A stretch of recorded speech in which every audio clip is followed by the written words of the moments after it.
Sa iyo pong lahat dito sa loob at labas ng bulwagan ito. Sa lahat ng Pilipino na nakasubaybay, marami pong nagla-live ngayong araw, yung ating mga kasama sa opisina, sa bahay, sa sasakyan, sa trabaho, sa eskwela. Ganon din o sa mga Pilipinong overseas Filipino workers at migrants saan magpanig ng mundo po. Tanggapin po ninyo ang aking pagbati at paggalang ngayong hapon. 听我句劝啊，不要打牌，不要混饭局，别再玩手机了。 Team 从现 Suka 在开始学习 versus 会 Team 玩3天之后 Sinusuka. Ako po ay nagpapasalamat at ako ay kabilang sa inyong programa ngayong hapon. Salamat kay Pangulong Duterte at ako ay isinama dito sa tinatawag nating Duterte Senatorial Candidates. Yes. Tumugon po ako sa hamon na pamunuan ang tunay at maisog na oposisyon upang labanan at ilunsad ang gera laban sa korupsyon. Yes. Buto talaga natin ito si Vic Rodriguez. Ang korupsyon na ating pinamumunuan is not just a campaign slogan. Nalalaman ko kung paano labanan ang korupsyon. Linabanan ko na sila minsan nung ako ay nasa Malacanang at pinagpapatuloy natin ngayon. Nag-file po tayo ng kaso kamakailan. Linabanan natin yung anomalous, illegal, immoral, invalid, and unconstitutional and criminal 2025 budget. Saan ka nakakita nagpapasa ng 6.352 trillion pesos panay blanco ang bicameral conference committee report? Yes. Tama. Sinasalaula tayo ng administrasyon ni Bongbong Marcos. Yes. Maraming nagsalita bago sa akin at nababanggit ang salitang suka. Suka na. Yan na ang suka. Ang suka ang kalaban ng tanso. Tanso, ya, ano. Ang suka ang kalaban ng Peking Ginto. Pa. Hindi man po ako gumagawa ng suka. Subalit kung ako ho ay bata, maraming beses din naman akong nautusang bumili ng suka ng aking ina. At wala pong nakakahiya doon. Correct? Sapagkat pagamat ako ho ay nakabili ng suka ng maraming ulit at nautusang bumili ng suka ng maraming ulit, may diploma ho ako at nakapagtapos ako ng kulihan. Bangag, ikaw may diploma ka, bangag. Meron akong diploma at nakapagtapos ako ng abogasya. Higit sa lahat, meron akong certificate na nagpapatunay na ako ay isang ganap na abogado. Ikaw bangag. Kaya ako ay natutuwa kung ito man ang Team Suka. Isa po akong proud member ng Team Suka. At atin pong lalabanan ang Team Sinusuka. Team Sinusuka kayo eh. Bangag, Team Sinusuka ng taong bayan. Labanan ang mga mambubudol. Labanan ang mambubudol. Sabi ni Konsehal Rani Ludovica, labanan ang team. Labanan ang kawatan. Alam mo ninyo, tinanggap ko ang hamon na pamunuan, ang tunay at maisog na oposisyon. Ang tunay at maisog na senador ninyo sa Senado. At bilang senador ninyo, ating pong lalabanan ang korupsyon at sisimulan po natin yan sa pagbabantay taon-taon sa ating national budget. Hindi tayo papayag na pupunuin Yes.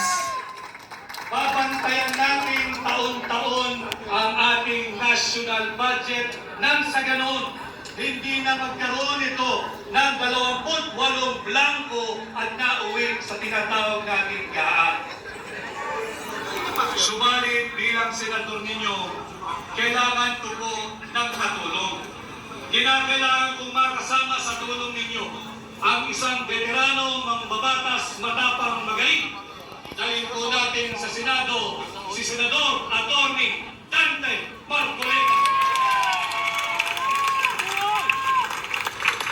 At hindi lamang po isa, kinakailangan pa natin magsama ng isang veteranong abogado. Matagal na hong naglingkod ito sa mababang kapulungan. At minsan din naging Chief of Staff sa Senado. Ang matagal ko ng kaibigan, balinding natin sa Senado, kasama kong magbabantay ng tao ng budget, si Senador Atty. Raul Lambino.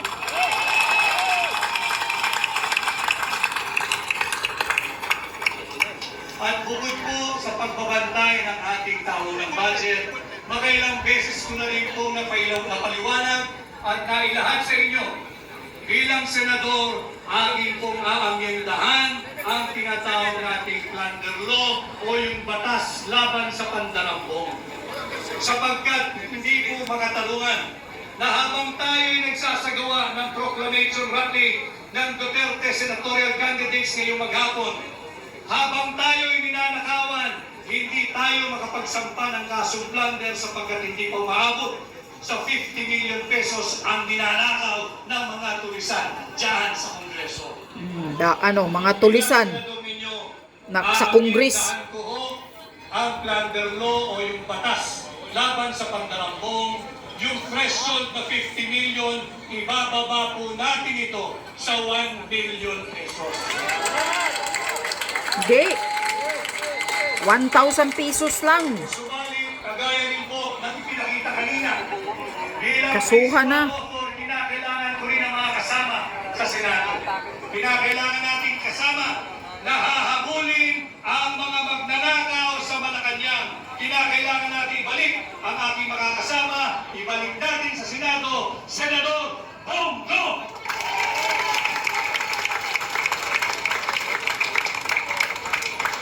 At kaparehas din po ng kanyang advokasya, ipinakita niya kanina doon sa video message niya yung tinatawag niya Exhibit A, yung KOJC.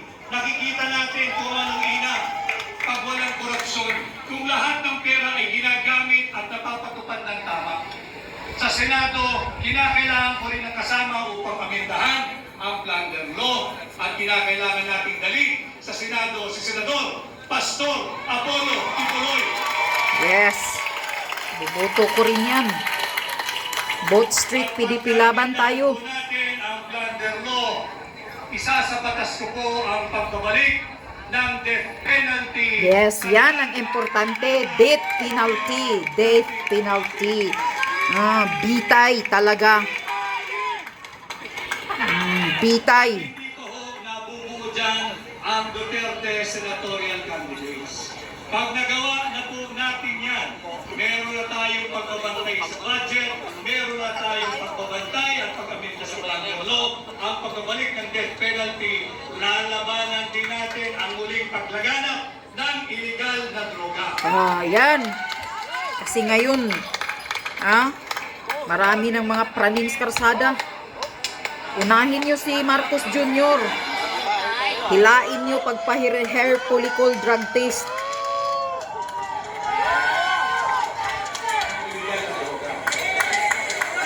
Bilang senador, ipapanukala ko ang pag-amyenda dito sa batas na nagtatag sa Philippine Drug Enforcement Agency. Higit nating palalakasin ang bidaya. Bibigyan natin itong kapangyarihan magsagawa ng daunang mandatory drug testing. Yes, yan. Mandatory drug testing sa lahat ng nasa gobyerno. Parehas sa elected at appointed official ng ating. Yes, yan. Walang exemption. Sisimulan natin ito sa Malacanang. Yeah. Unahin ang mga taga Malacanang. At para magawa natin yan, kinakailangan ko ang isang matapang na namuno na dati ng laban kontra sa illegal na droga. Ibalik natin sa Senado si Senador Bato de la Rosa. Yes. Unahin ang taga Malacanang, hilain sa drug test, drug test. Ng mga kasamang abogado. Sapagkat laban sa illegal na droga, dapat ang parameters ay all within the Constitution and within the rule of law. Dalhin po rin natin sa Senado ang aking kaibigan, ang aking amigo, si Atty. Senator J.B. Hinlo. Yan, si J.B. Hinlo, attorney yan, oh. Nabanggit din ho kanina na ito'y mabait, subalit matapang din sa totoong buhay. Dalhin din po natin sa Senado lalaban sa illegal na droga si Senador Philip Salvador. Ang gwapo ni Vic Rodriguez pag ngumiti. Tulungan din po natin ang bagong abogado, ang bagong kasal, ang bagong senador, Atty. Jimmy Bongo. Kita ko tuloy ang kagwapuhan mo nang umingiti ka, Vic Rodriguez. Ang bumubuo ng Duterte Senatorial Caucus. Tulungan niyo po lahat kami ng kampanya.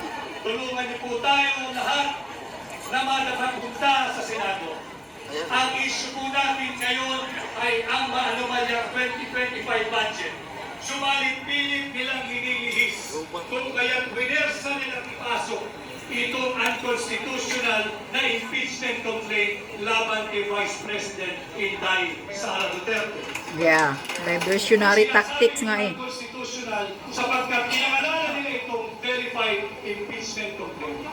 Alam ng mga abogado rito, pag sinabi mong verified, dapat ito'y nabasa mo. Ito'y base sa iyong personal knowledge o dili kaya'y base sa authentic documents. Pinagyayabang nila 215 signatories. 215 signatories. Trinabaho nila ng 7 oras. You have to help me do the math. Kung tayo magbabasa ng 33 page complaint, ang kada tao kailangan ng 10 minuto.